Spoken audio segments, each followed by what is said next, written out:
get out of this story is you never know who you're talking to. You never know what's going on in that person's mind that day. So the story goes as follows. He's sitting at Yankee Stadium with a guy that he was mentoring. Not me, another guy. And a foul ball is hits on top of the dugout and bounces off. An older man catches the ball and a little kid was running. The kid puts his head down and walked back.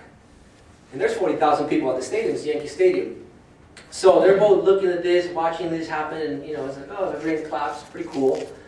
And my mentor, he looks at the guy, he's like, what are you doing? And he's like, nothing, what do you mean? He's like, how come you don't do anything about it?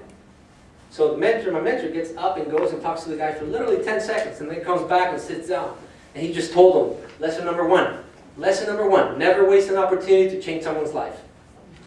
And my mentor, he said that he was looking at this guy, and this guy's like, well, what do you mean? Like, he did the right thing, And he's like, exactly my point. He did the right thing, and there's 40,000 people in here, and no one stood up to tell him what a great thing he did.